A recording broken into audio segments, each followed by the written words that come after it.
This PowerPoint is a revision PowerPoint about energy, which is in paper 1, and everything in this PowerPoint refers to combined and triple science. The first thing to look at is what's meant by a system, and a system is an object or a group of objects. So in this case, for Newton's cradle, the balls and the supports are the system, and the energy for that system has to remain constant. Let's look at some examples.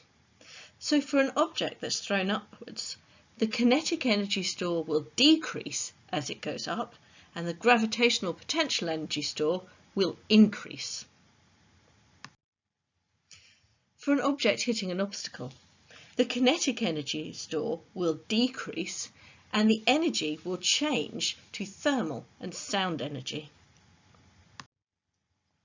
For the example of an object being accelerated, the kinetic energy store will increase.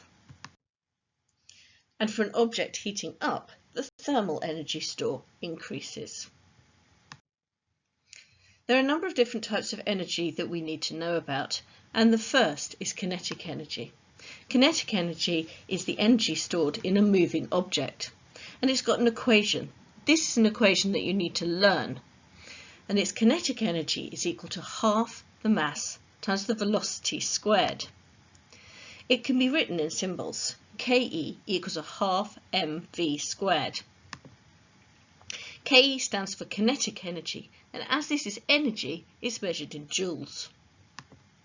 M stands for mass, and is always measured in kilograms.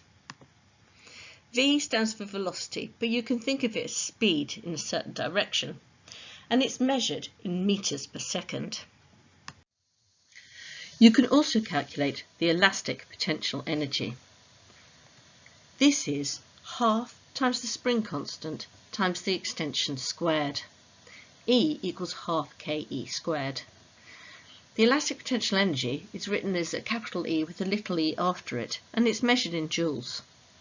E is the extension, measured in meters, and K is the spring constant, measured in newtons per meter. It's a measure of how stretchy the spring is, because it's the force needed to stretch it by 1 meter. You don't need to learn this equation, it's on the sheet given to you in the exam.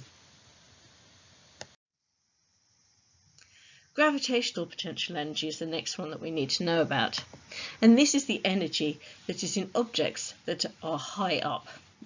Gravitational potential energy is equal to the mass times the gravitational field times the change in height. GPE equals mgh. GPE is gravitational potential energy, and this is measured in joules as its energy. M stands for mass, which is measured in kilograms, and h is the change in height, which is measured in meters. You need to learn this equation. Thermal energy. When the temperature of an object increases, it gains thermal energy, and when it decreases, it loses thermal energy.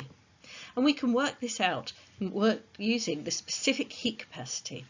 So the thermal energy is equal to the mass times the specific heat capacity times the change in temperature. E equals mc delta theta.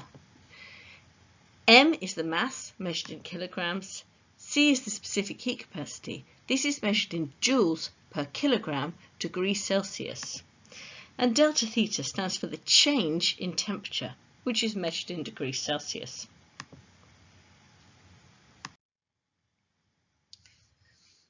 Power is the rate of doing work, the rate of converting energy. It's how quickly energy is converted from one form to another. Power is equal to the energy transferred divided by the time taken, or we can write it as the work done divided by the time taken, because work done is equal to energy transferred, or we can rearrange the equation to get energy equals power times time. These are all part of the equations that you need to learn. Power is measured in watts. This means joules per second. Energy and work done are measured in joules. And time is always measured in seconds. Friction causes energy to be lost as heat, and this can be reduced by lubrication. Thermal insulation can reduce energy lost as heat, and this is an example of how we lose energy through different parts of our houses and how to reduce it. Energy cannot be created or destroyed. It can only be changed from one form to another. And so in a closed system, the total amount of energy always remains the same. But energy can be wasted when it's changed into forms that are less useful. These are often sound and heat energy. And this energy is then dissipated or spread out to the surroundings. Thermal conductivity is a measure of how quickly energy passes through a material, and it depends on both the material and the temperature difference across it. You don't need to know the definition of thermal conductivity. And the rate of cooling of a building is affected by the thickness and thermal conductivity of its walls. Efficiency looks at how much energy is changed to the right form, to what you want it. So efficiency is equal to the useful energy output divided by the total energy input. It can also be looked at in terms of power, so the useful power output divided by the total power input. And you can give the efficiency either as a decimal, for example 0.25, or you can times it by 100 to get a percentage, as 25%.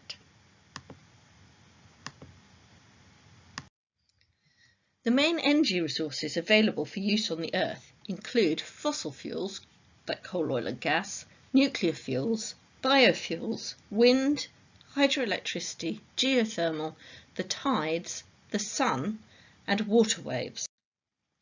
A renewable energy resource is a resource that is being replenished as it's being used.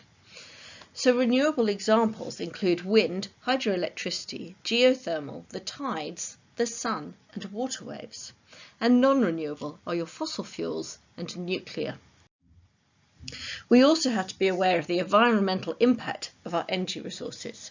So look at this slide and see the advantages and disadvantages of each of the different types.